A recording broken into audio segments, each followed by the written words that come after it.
não me conhece ainda, sou o professor Caio, trabalho atualmente como assessor pedagógico do Sistema Positivo de Ensino. E hoje estou aqui junto com você para discutirmos o modernismo português, trazendo mais de perto dois outros heterônimos criados por Fernando Pessoa. A discussão que iremos fazer hoje se encontra na página 45, 46 e 47 do nosso volume 9 de literatura. Para que a gente possa se organizar melhor para essa nossa aula, eu a dividi em duas partes. Na primeira parte, nós vamos trabalhar o heterônimo Álvaro de Campos. E na segunda parte, iremos abordar o heterônimo de Ricardo Reis. Corre lá, pega o seu material, eu espero você, porque a nossa aula já vai começar.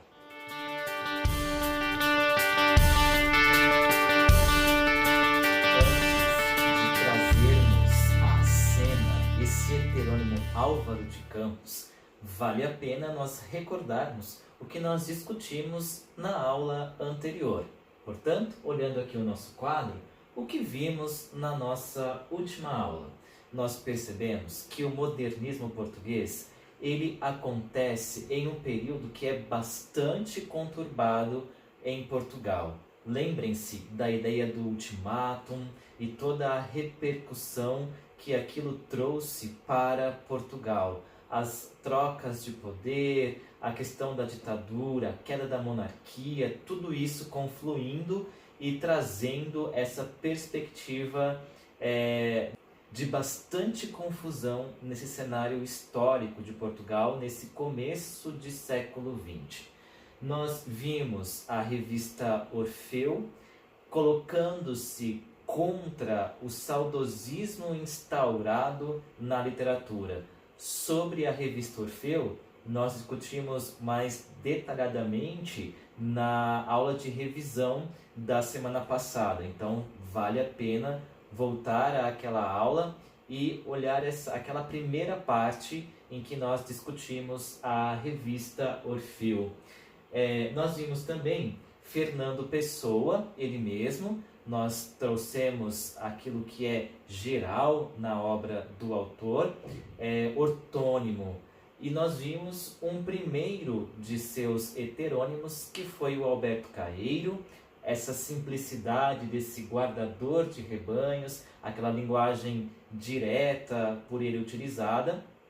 E a gente viu também na aula da revisão da semana passada outras nuances desse heterônimo. Dito isso, vamos mergulhar agora nessa primeira parte da aula no universo de um outro heterônimo, Álvaro de Campos. O que a gente tem ali de dados biográficos desse heterônimo? Ele nasce em Tavira, em 15 de outubro de 1890. O Álvaro de Campos, ele foi engenheiro naval. Ele é considerado um homem do século XX. Por quê? Porque ele vai exaltar o progresso, ele vai ser um representante da voz futurista nesta poesia criada por Fernando Pessoa através desse seu heterônimo Álvaro de Campos. A crítica literária vai perceber em Álvaro de Campos uma forte emoção. Fernando Pessoa mesmo afirmou que quando ele escrevia, trazendo ali Álvaro de Campos, ele trazia todo esse ímpeto do escrever, toda essa emoção ao escrever. O Álvaro de Campos, ele vai também ter ali um aspecto de negação das condutas sociais. A crítica literária vai chamar essa negação como negação ao chamado fingimento, ou melhor, as chamadas ficções sociais.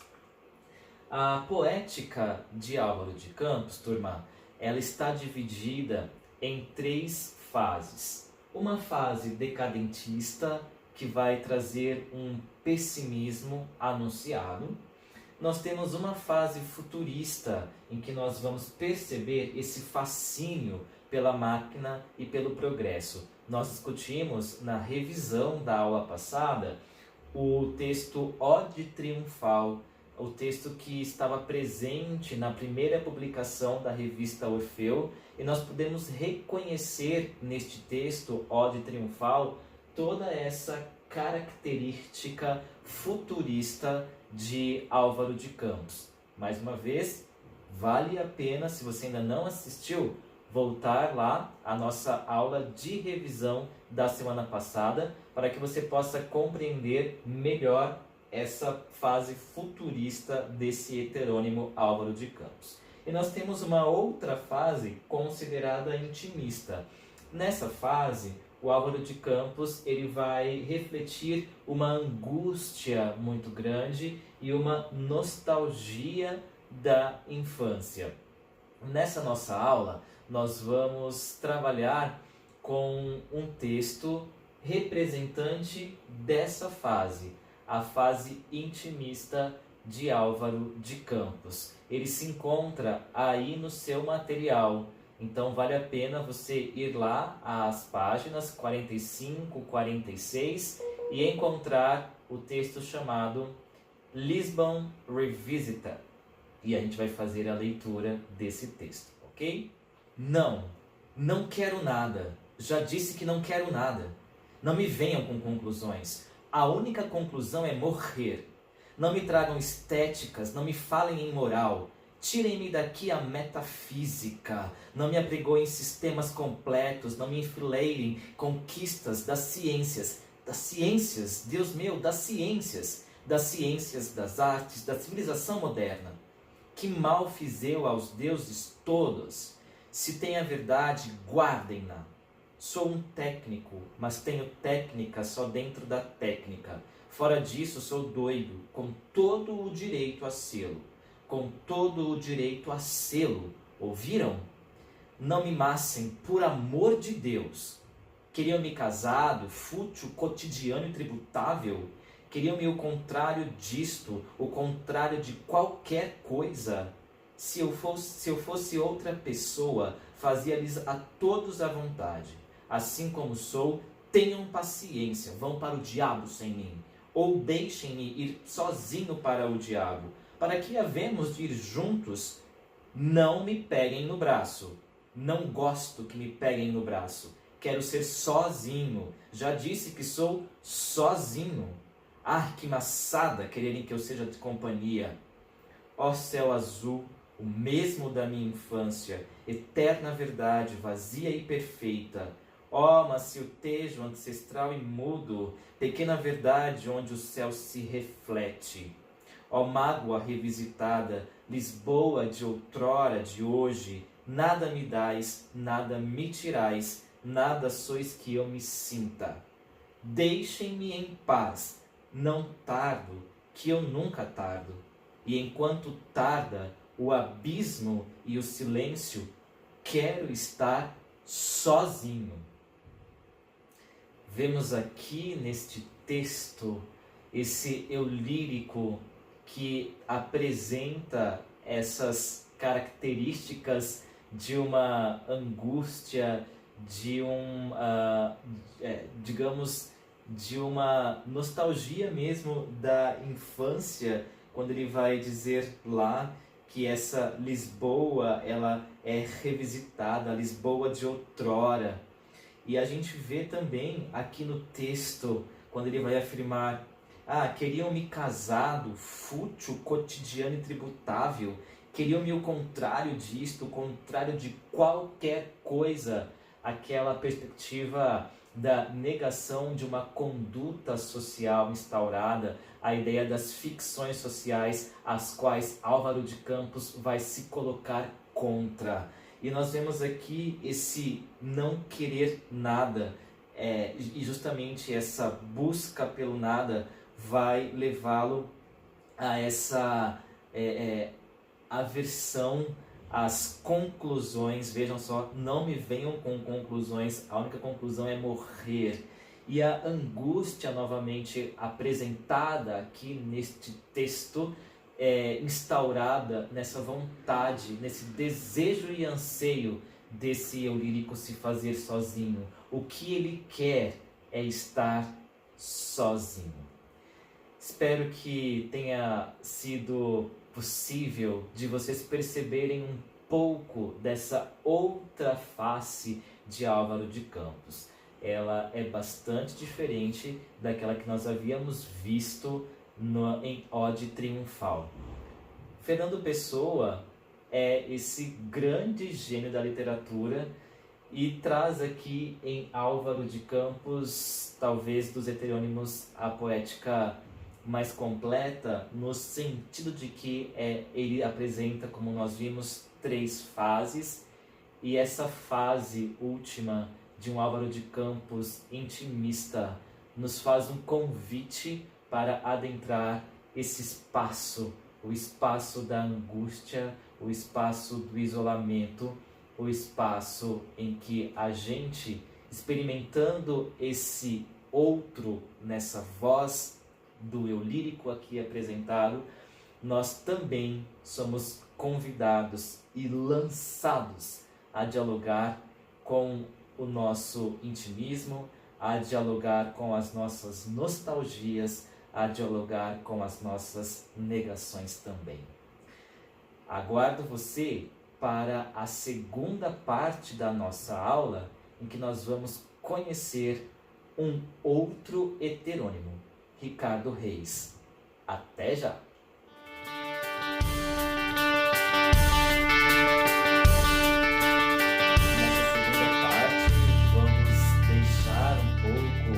Álvaro de Campos descansando, para a gente poder conhecer um outro heterônimo de Fernando Pessoa, que é o heterônimo Ricardo Reis. O que a gente vai ter de informações sobre esse heterônimo?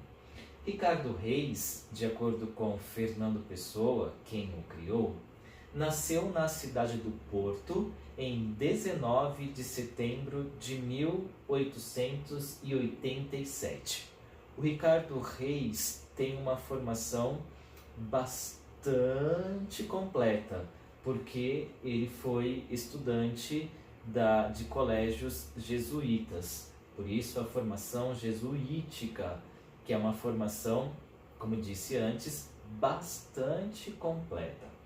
O Ricardo Reis, ele se torna médico, a profissão dele, ou ele exerce a profissão da medicina, e ele vai ser um médico defensor da monarquia. E quando em Portugal a monarquia entra em ruínas, ele vem orar no Brasil. São esses os dados que nós encontramos sobre esse heterônimo de Ricardo Reis. Uma característica que a gente vai perceber neste poeta é justamente a sua admiração em relação à cultura clássica. Por isso, o Ricardo Reis ele vai ter conhecimento do grego, do latim, da mitologia, enfim, ele vai conhecer tudo aquilo que diz respeito a essa cultura clássica. O poeta, o heterônimo aqui, ele também se identifica com as ideias de Epicuro e de Horácio. Epicuro, nós vamos nos remeter lá aos nossos conhecimentos de filosofia. Epicuro, dentro da sua filosofia mesmo, ele vai defender ou propor a ideia do prazer, o que depois a gente começou a chamar de hedonismo. Mas o que significa viver pautado no prazer?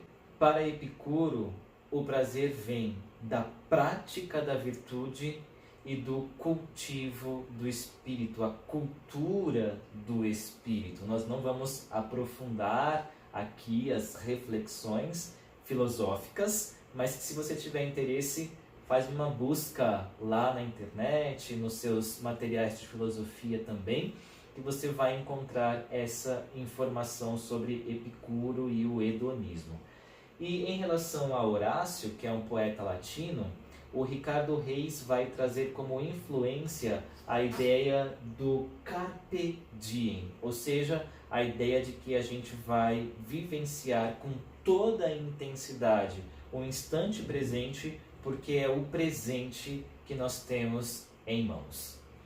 E a gente vai perceber também como característica deste heterônimo o uso de uma linguagem rebuscada, diferente do que a gente tinha lá em Alberto Caeiro, lembra? Em Alberto Caeiro nós vimos uma linguagem simples, uma linguagem que é direta, uma vez que o Alberto Caeiro, como vimos, ele estudou só até o 4º ano primário. Aqui, Ricardo Reis, não. Ricardo Reis tem um conhecimento bastante aprofundado, né? Nós vimos aqui a formação dele, jesuíta, ele exerce a medicina, portanto ele tem, em relação a Alberto Caeiro, uma escolarização maior. Por isso a gente vai perceber nos textos do Ricardo Reis uma sintaxe mais complexa, com bastante inversões. Nós vamos ver na poética de Ricardo Reis o uso de termos vocabulares que não são usos, ou melhor, que não são termos com os quais nós estamos acostumados a lidar. Para a gente experimentar um pouco dessa lírica de Ricardo Reis, nós vamos fazer a leitura de um poema que se encontra aí no seu livro de literatura, volume 9, na página 47. Eu vou esperar você buscar ali a página e a gente já vai iniciar a leitura. Até já! Agora que você já localizou a página, nós vamos mergulhar, como havia dito, neste universo outro, que é o universo próprio de Ricardo Reis. E assim diz o poeta.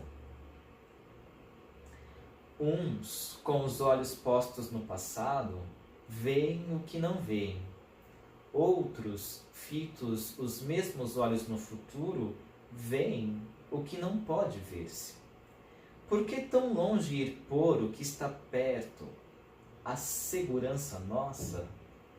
Este é o dia, esta é a hora, este o momento, isto é quem somos, e é tudo. Perene flui interminável hora que nos confessa nulos. No mesmo hausto em que vivemos, morreremos. Colhe o dia, porque és ele. Percebemos aqui nessa poética, nesse texto de Ricardo Reis, aquilo que a gente havia comentado anteriormente. Nós podemos perceber nas estrofes presentes no poema e que constituem o poema essa ideia de uma sintaxe mais rebuscada. Nós vemos aqui o uso de palavras que não necessariamente nós estamos acostumados a utilizar, como por exemplo a palavra hausto. Mas nós vemos aqui também neste texto o que nós havíamos comentado, a tematização do carpe diem. De acordo com o eu lírico desse texto, a grande interrogação: por que a gente coloca tão longe, o nosso olhar tão longe para as coisas que não estão aqui presente? Ou por que a gente volta o nosso olhar para um passado para ver o que não necessariamente vemos? E para que voltarmos os nossos olhos para um futuro, se o futuro nós não o temos? Ricardo Reis vai propor que os nossos olhos se voltem para o momento presente, o instante aqui e agora. Perene flui a interminável hora que nos confessa nulos. Colhe o dia, porque és ele. Somos o dia, ou seja, somos este instante, este momento presente. Carpe diem. Não deixem a hora passar.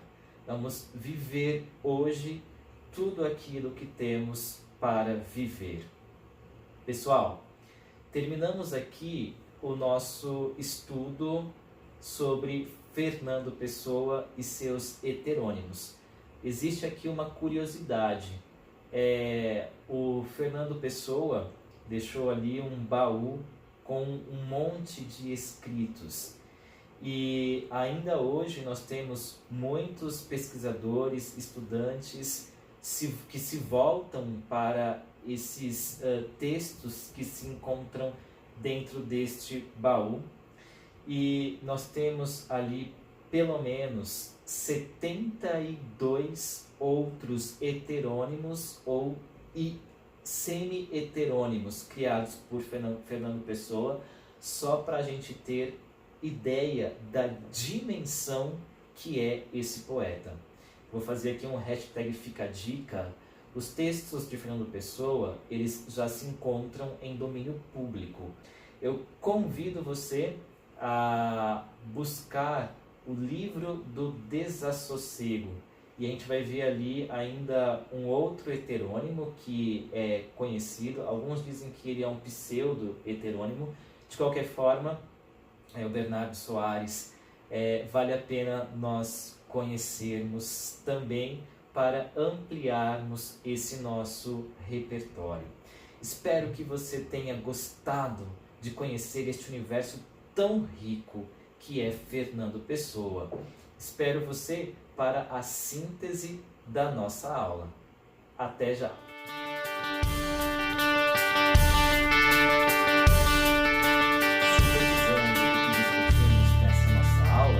Nós vimos dois outros heterônimos de Fernando Pessoa.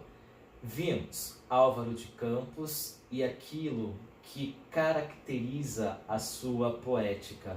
Vimos em Álvaro de Campos um heterônimo que tem 3 fases: a pessimista, a futurista e a intimista. Nessa nossa aula, nós nos debruçamos sobre um texto da fase intimista de Álvaro de Campos. E vimos também Ricardo Reis, esse heterônimo que tem um grande conhecimento do período clássico. Ele conhece ali o grego, o latim, a mitologia, e por isso vai apresentar uma poética inspirada nas ideias de Epicuro, nas ideias também de Horácio, e a gente vai perceber, portanto, nessa poética, um rebuscamento no uso da linguagem e a proposição do carpe diem.